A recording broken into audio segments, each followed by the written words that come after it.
Hello boys and girls, and welcome to today's theme park informations video. We will be looking at Liseberg, which is located in Gothenburg, Sweden. It is overall a phenomenally good theme park with a great deal of water rides, roller coasters and other attractions. It is perfect to go there if you are a theme park enthusiast, or even if you go there for part of a city break. There's a lot to do in Gothenburg and it's a really beautiful city. The main draw and major roller coaster at the park is a Mack multi-launch called Helix, which opened in 2014, and I can't think of anything bad to say about it. The ride features 2 launches, 7 inversions, and numerous air times. It is the second longest roller coaster with inversions in the world, which is a really cool little fact for you. The trains are really open and spacious. You only have a lap bar, not any over-the-shoulder restraints or anything like that, so you're very free and able to move around. The ride is smooth. It actually has a really cool soundtrack from I'm a Score, which also adds to the ride experience. Overall, one of the best roller coasters I've ever been on. And as well as that, it also has a couple of intamin roller coasters, including the wooden roller coaster, which has one of the steepest drops you will ever see. It has been nominated for the best wooden roller coaster twice, which is Bolva. It is an absolutely cracking airtime monster with a really intense first drop. It is great fun on the front row. I would highly recommend it. They also have Canon, which is a launch coaster, and this one has 2 inversions and is reasonably good. I mean, it's nothing to write home about, but it's well worth going on.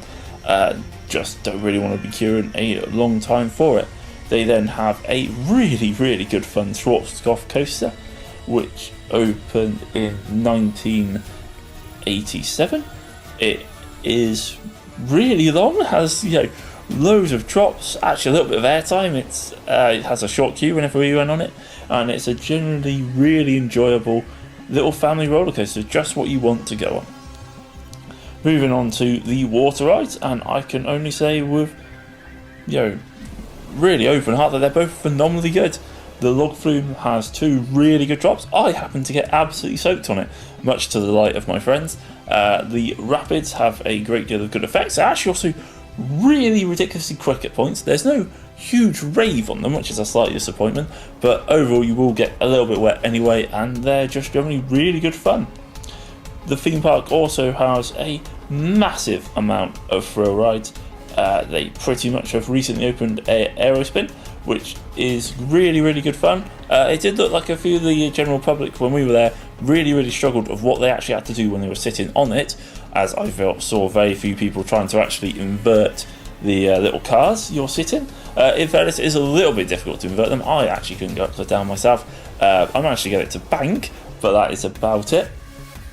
We're then going to move on to the quite possibly most disappointing ride at the theme park, which is actually Atmosphere. It looks really cool. The station is really cool. There's actually a little viewing window which you can look down on at the train as it pulls up, which is a really cool little effect, but it's really forceless. It is literally just an observation tower, which is quite ironic because it used to be one. It's just not really anything particularly special.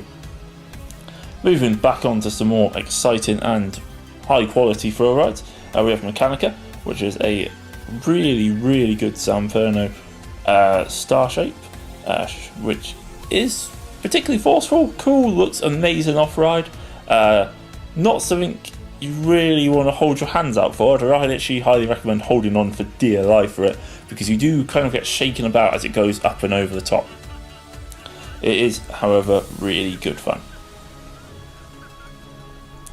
They also have several other noticeable thrill rides, very similar in such to Thorpe Park. They have a swing wide, a little bit like Rush. That is good fun. Part of it goes a tiny bit over the side of a mountain/cliff. It's not as cool as you think it would be. It is, however, still quite a decent ride.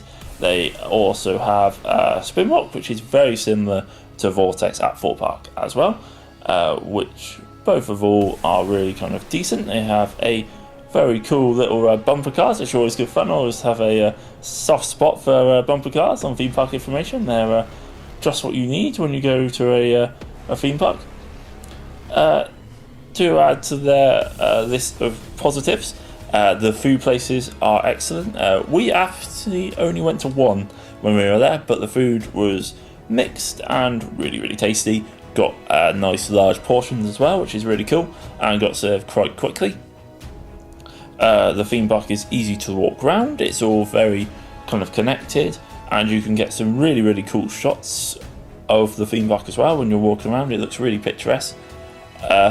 The Drop Tower and Helix are in the same location right at the top of the hill, and that could be a real pain if there wasn't escalators to get you to the top, which is obviously a real plus point. I kind of love the escalators, I will be honest. When it comes to speaking English, a little bit like what we found for the rest of Sweden in general, is English is widely spoken to a really high standard. In fact, it will put you slightly to shame that you can't speak Swedish. It's really awkward, but overall you will not have any problems communicating with any of the staff or indeed any of the general public in Sweden, which obviously makes a huge difference. It makes your visit is incredibly straightforward. Any problem you have, you can easily explain to them what the problem is, and they will hopefully resolve it. Overall, the roller coasters are excellent, the thrill rides are excellent, the water rides are excellent, the overall food is excellent, the customer service is excellent. It might be quite obvious that I really kind of enjoyed my time at Liseberg, and in truth in Gothenburg in general, it is a theme park well worth going to.